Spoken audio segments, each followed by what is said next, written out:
ब्रह्मन् श्री शिरडी साईश ब्राह्मी कालः प्रवर्तते। उत्तिष्ठ हृदयावासा सद्भक्तानंद चंदना। ब्रह्मन् श्री शिरडी साईश ब्राह्मी कालः प्रवर्तते। उत्तिष्ठ हृदयावासा सद्भक्तानंद चंदना। उत्तिष्ठोत्तिष्ठ हे बाबा उत्तिष्ठ ममता प्रभा। उत्तिष्ठ सुकृताकारा विश्वासोद्दाम चंद्रमा। उत्तिष्ठोत्तिष्ठ हे बाबा उत्तिष्ठ ममता प्रभा। उत्तिष्ठ सुकृताकारा विश्वासोद्दाम चंद्रमा। हे साई राम सततं सुजनाभिराम। विश्वैकवर्ण विबुधोत्तम सत्यकाम। सर्वेश हे निखिल निर्मल पूर्ण सोम। श्री शिरडी साई भगवंस्तव सुप्रभातम्। वरपारिजात वसुधैक वन्दिता। अमृत प्रशान्त रसराग रञ्जिता। सुकृत स्वरूप सुरमौनि पूजिता। तव सुप्रभातमिह साई दैवत। भक्त प्रकाश भवनाश जगन्निवास। चैतन्यहास भुवनत्रय चिद्विलास। श्रीकल्प वृक्ष सदृशामल सत्यभूषा। श्री शिरडी साई भगवंस्तव सुप्रभातम्। त्वत्पाद पद्मयुगलाश्रय भक्तवर्या। भक्ति प्रशान्ति भरिताश्च भजन्ति देवा। श्रीमन् कृपाकर परात्पर पुण्यहारा। श्री शिरडी साई भगवंस्तव सुप्रभातम्। विज्ञान संतति विवर्धन शक्ति सिक्तः। दिव्य प्रशान्तिकर शीतल शील युक्तः। सर्वेश भक्ति भरितो भजते समीरः। श्री शिरडी साई भगवंस्तव सुप्रभातम्। योगीपते गगन मार्ग विशेष रागाः। पक्षद्वय प्रचलनोज्ज्वल पक्षि वृन्दाः। सत्पूजितैः सललितं मधुरं स्तुवन्ति। श्री शिरडी साई भगवंस्तव सुप्रभातम्। संगीत शास्त्र कुशलाः सद्गायकास्ते। सत्य प्रपूर्ण चरितं बहुधा स्तुवन्ति। रागालवाल भवराग वियोगशीला। श्री शिरडी साई भगवंस्तव सुप्रभातम्। माधुर्यपूर्ण मकरन्द रस प्रकीर्ण पद्म प्रबुद्ध मधुपाश्च सुनाद गीतैः। हे श्याम कृष्ण भवदीय कथां वदन्ति। श्री शिरडी साई भगवंस्तव सुप्रभातम्। पत्री प्रभूत परतत्व गुण प्रदीप। श्री ब्रह्म विष्णु परमेश्वर चित्स्वरूप। हे सर्वदेवमय सत्वरस प्रवाह। श्री शिरडी साई भगवंस्तव सुप्रभातम्। प्रत्यक्ष दैवत महामहिमान्वितेश। कारुण्य राग रस रंजित पारिजात। कामादिदोष हर कामित दानवीर। श्री शिरडी साई भगवंस्तव सुप्रभातम्। विज्ञान कोश विनतावन विश्वहृद्य। धर्मैक भव्य गुण गुम्भित दैवताद्य। साकार सत्वर सचित्रित शांति शृंग। श्री शिरडी साई भगवंस्तव सुप्रभातम्। आनंद पूर्ण वरदाखिल भक्त लोला। विश्वैकवर्ण विबुधोत्तम नित्य सोम। सत्कीर्ति मूर्ति हृदयंगम सत्य काम। श्री शिरडी साई भगवंस्तव सुप्रभातम्। సంసార సుందర సుధాకర సౌమ్యశీల గంభీర కామిత ఫలామృత శక్తి సార విశ్వైక వందిత వినిర్మల కాంతిహార శ్రీ షిరిడి సాయి భగవం స్తవ సుప్రభాతం. సౌభాగ్యరమ్య సుగుణాకర సౌఖ్యమూల ఆనందగాన రసరంజిత రాగలోల సంపూర్ణ భావ సమలంకృత సత్వపాల శ్రీ షిరిడి సాయి భగవం స్తవ సుప్రభాతం. హిందూ జనప్రియ విశేష మహమ్మదీయ సంపూజితాఖిల మతైక హితాలవాల హే క్రైస్తవార్చిత వివర్జిత పక్షపాత శ్రీ షిరిడి సాయి భగవం స్తవ సుప్రభాతం. సత్వస్వరూప సకలాగమ సత్యదీప దివ్య ప్రభావ దివిజోత్తమ రమ్య రామ చింతాగ్నిదగ్ధ జనతాపహర ప్రవీర శ్రీ షిరిడి సాయి భగవం స్తవ సుప్రభాతం. చైతన్య సాగర చిరంతన చిత్ ప్రకాశ కళ్యాణ కామిత ఫలప్రద చంద్రహాస నిత్య ప్రభాత నిఖిలాశ్రిత పారిజాత శ్రీ షిరిడి సాయి భగవం స్తవ సుప్రభాతం. త్రైలోక్య పావన హితావన భూనిదాన భక్తైకరంజన నిరంజన భాగ్యపూర్ణ సన్మంగళ ప్రకిరణోత్సవ సంప్రకాశ శ్రీ షిరిడి సాయి భగవం స్తవ సుప్రభాతం. సర్వాంతరంగ సరసీరుహ సామ్య నేత్ర తాపత్రయోపశమనాద్భుత ధర్మగాత్ర దివ్య ప్రభావ కరుణాకర దీనపాల శ్రీ షిరిడి సాయి భగవం స్తవ సుప్రభాతం.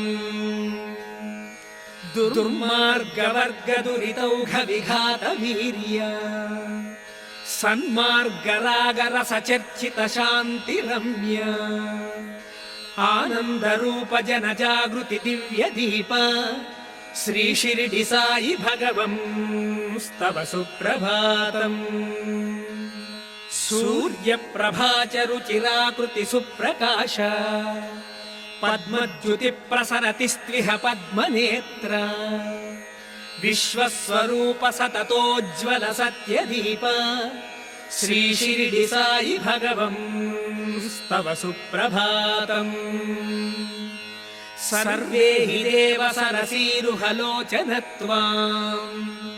సంపూర్ణ భక్తి లసితాః శరణం వ్రజంతి నిత్య ప్రకాశ నిరవద్య కృపా సముద్ర శ్రీ షిరిడి సాయి భగవం స్తవ సుప్రభాతం. శ్రీరామకృష్ణ విబుధోత్తమ దేవదేవ అల్లా స్వరూప గురునానకు భవ్య భావ హే క్రీస్తు నామక హితావన జీవ జీవ శ్రీ షిరిడి సాయి భగవం స్తవ సుప్రభాతం.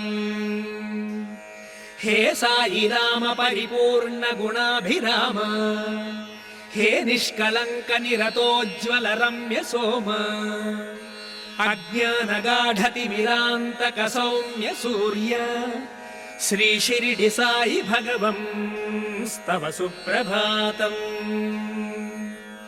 ఆనంద సాగర సుధాకర భాగ్యహార మందార సుందర మహోన్నత దానశీల సత్య ప్రసాద గుణమందిర సత్వపాల శ్రీ షిరిడి సాయి భగవం స్తవ సుప్రభాతం.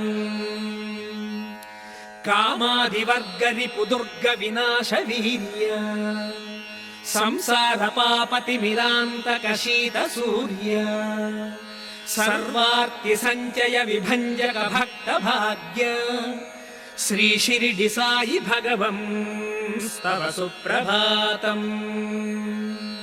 స్వామిన్ సమాహిత మనాస్తవ పాదదాసా मन्त्रप्रदीप्तवरमङ्गलवस्तुहस्ताः त्वां सेवितुं नवनवोत्सुकभावसिक्ताः श्रीशिरडि साई भगवंस्तव सुप्रभातम्। शान्तिप्रभूत शरणागत पारिजात गम्भीरगात्र गुणगुम्भितकामितार्थ ज्ञानप्रनेत्र वसुधैक कुटुम्बसूत्र श्रीशिरडि साई भगवंस्तव सुप्रभातम्। संसारवर्ण सुगुणार्णव पूर्ण सोम भूमि जनोद्धरण पुण्यरस प्रवाह नारायणांश जनरेश नमस्यतं ते श्रीशिरडि साई भगवंस्तव सुप्रभातम्। श्रीशिरडि साई सुमनोहर सुप्रभातम्। भक्तैकभोग्यमिदमद्भुत भाग्यजातम् श्रीरङ्गभट्टरिति सत्कवि सम्प्रणीतम् संकीर्तनेन सकलार्थफलप्रसिद्धम्। श्रीशिरडि साई सुमनोहर सुप्रभातम्। भक्तैकभोग्यमिदमद्भुत भाग्यजातम् श्रीरङ्गभट्टरिति सत्कवि सम्प्रणीतम् संकीर्तनेन सकलार्थफलप्रसिद्धम्। श्रितमानवपालक सौम्यमुख समता गुणचालक शान्तिसखा घनमङ्गलमञ्जुलकान्तिवृता सुरपूजित शिरडि पुरोज्ज्वलिता। श्रितमानवपालक सौम्यमुख समता गुणचालक शान्तिसखा घनमङ्गलमञ्जुलकान्तिवृता सुरपूजित शिरडि पुरोज्ज्वलिता। अयि द्वारकमायि महामहित कलिमानव पूजित पादयुगा निज भक्त जनावन साई शिवा वरशिरडि पुराधिप विश्वविधा। अनुराग रसाश्रित रम्य फल करुणाधन हे परिपूर्ण गुण शिरडी सदन सुकृताभरण समताचरण भवसन्तरण। वरशिरडि निवास वरप्रद हे मनुजोत्तम मङ्गलमान्यमते रसरञ्जित जीवित रम्ययते सुकृतालय हे जय हे सुमते। जलदीप समुज्ज्वलनोज्ज्वल हे पदजह्नुसुता प्रभवोन्नत हे त्रिदिवौक सभाग्य निदान हरे सकलेश्वर हे सततं जय हे। जनरोग निवारण शक्तियुत श्रित भक्त सुजीवन देवनुत विधि विष्णु शिवात्मक विश्वहिता मनुजैक महोन्नत भाववृता। अयि सत्य सुधामय शीतकर भवताप निवारक भाग्यकर तिमिरान्तक भास्कर विश्वभर शरणागत गोचर शान्तिकर। सरलं मृदुलं विमलं सकलं शरणागत पालन सत्यफलम् अमितम् अमृतं कमितं ललितं शिरडीसुरमेव भजे निरतम्। हरे साई राम प्रपूर्णैकचन्द्र विशुद्ध स्वभाव प्रसिद्धामरेन्द्र। अहो शिरडिवास प्रसन्न प्रकाश प्रभो भक्तपोष प्रभाव प्रभूष। हरे साई राम प्रपूर्णैकचन्द्र विशुद्ध स्वभाव प्रसिद्धामरेन्द्र। अहो शिरडिवास प्रसन्न प्रकाश प्रभो भक्तपोष प्रभाव प्रभूष। सुधा सूक्तिहार सदानंद सार प्रपन्नार्ति संहार कारुण्यपूरा सदा भावये सत्यसङ्कल्प सोमा चिदैकप्रदीप प्रभो साई रामा पापावृतं भवद्दासं प्रसिद्धं सुकृताकृते तवाधीनं क्षमस्वत्वं शिरडीनाथ दयानिधे पापावृतं भवद्दासं प्रसिद्धं सुकृताकृते तवाधीनं क्षमस्वत्वं शिरडीनाथ दयानिधे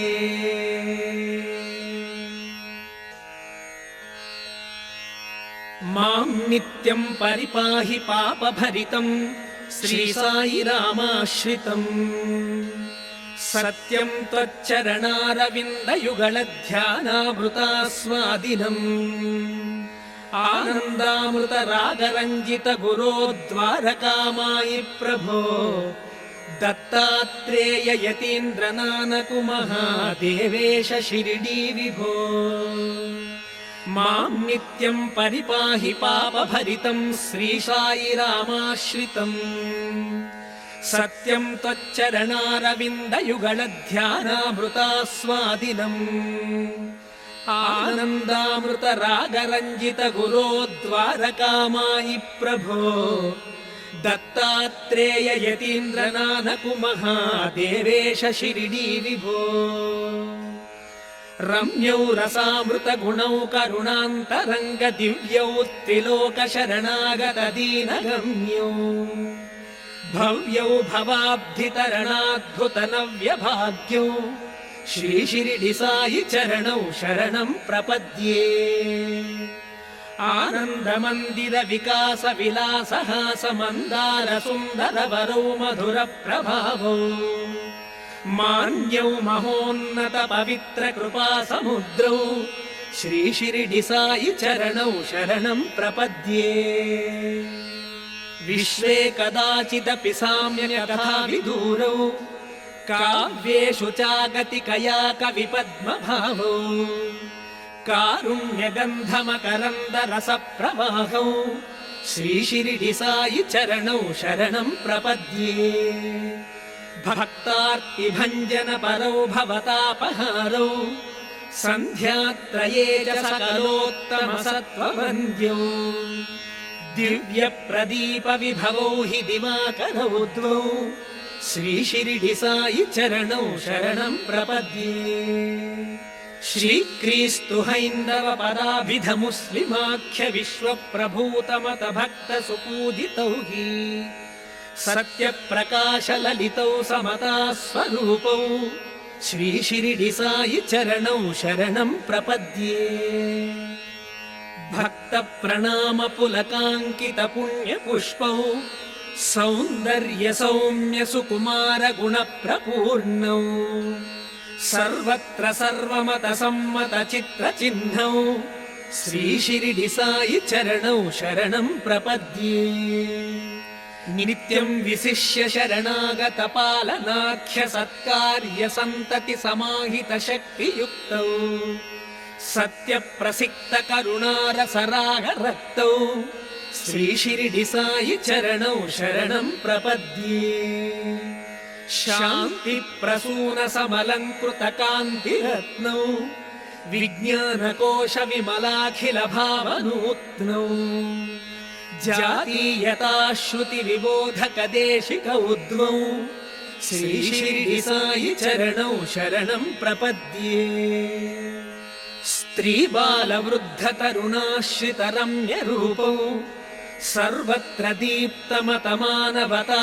प्रदीपौ सद्धर्म मार्ग परिसर्पण सत्त्वपूर्णौ श्री शिरडी साई चरणौ शरणं प्रपद्ये नित्यं निजाश्रित जनावन भोग भाग्यौ दाक्षिण्य भाव भरितौ हि दयार्द्र रागौ भूरि प्रभाव भुवनोत्सवमादधानौ श्री शिरडी साई चरणौ शरणं प्रपद्ये श्री भारते सकल सम्मत शान्ति सौधौ विज्ञानदान विधि विस्तृत विश्ववेदौ సంకీర్తనామృత రసైక పిపాసితౌ హి శ్రీ షిరిడి సాయి చరణౌ శరణం ప్రపద్యే.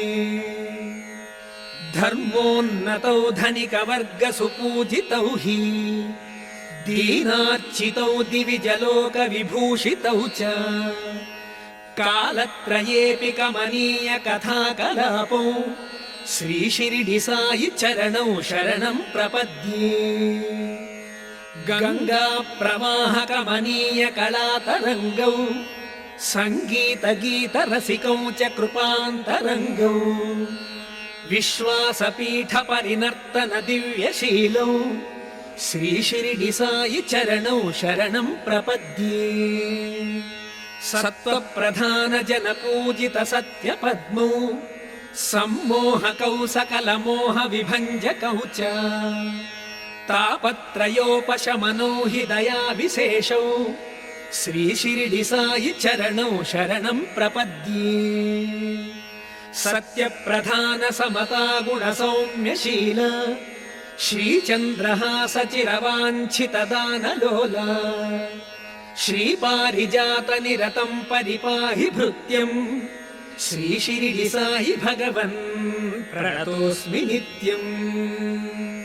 సత్య ప్రధాన సమతా గుణ సౌమ్యశీల శ్రీచంద్రహాస చిరవాంఛిత దానలోలా శ్రీపారిజాత నిరతం పరిపాహి భృత్యం శ్రీ షిరిడి సాయి భగవన్ ప్రణతోస్మి నిత్యం. మహారూపాయ మాంగళ్యమతయే మధురాత్మనే షిరిడీపుర నివాసాయ సాయి రామాయ మంగళం. మహారూపాయ మాంగళ్యమతయే మధురాత్మనే షిరిడీపుర నివాసాయ సాయి రామాయ మంగళం. కారుణ్యపూర్ణ కళ్యాణ భావోద్రేకాయ ధీమతే శ్రీమతే షిరిడి చంద్రాయ సాయి రామాయ మంగళం. త్రైలోక్యబద్ధ గాఢాంధ శత్రవే హిమమూర్తయే జ్ఞానినే షిరిడి సూర్యాయ సాయి రామాయ మంగళం.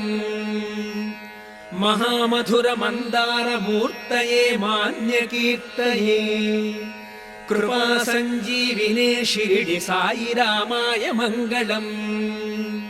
సత్యాయ సమభావాయ దేవేశాది సుదీప్తయే షిరిడీ చిదాత్మనే శ్రీమత్ సాయి రామాయ మంగళం. మహామంత్ర విదే కర్మ సాక్షిణే ధర్మరక్షిణే సకలాయ సభక్తాయ సాయి రామాయ మంగళం.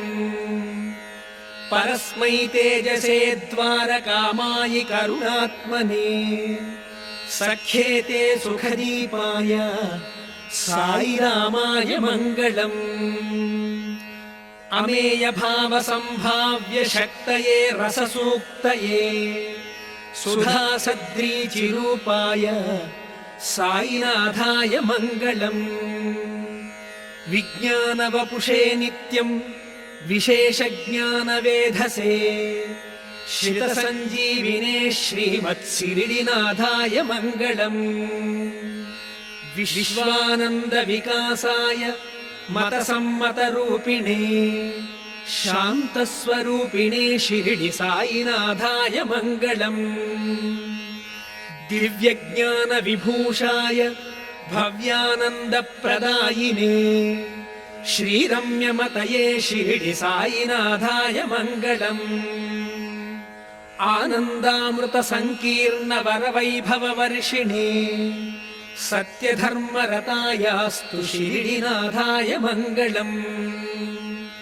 విశ్వవిఖ్యాత విశతైః విశేషజ్ఞ వినిర్మితైః సంగీత గీత సాహిత్యైః సాయినాథాయ మంగళం.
साई नमो नमः श्री साई नमो नमः जय जय साई नमो नमः सद्गुरु साई नमो नमः ओम साई नमो नमः श्री साई नमो नमः जय जय साई नमो नमः सद्गुरु साई नमो नमः ओम साई नमो नमः श्री साई नमो नमः जय जय साई नमो नमः सद्गुरु साई नमो नमः ओम साई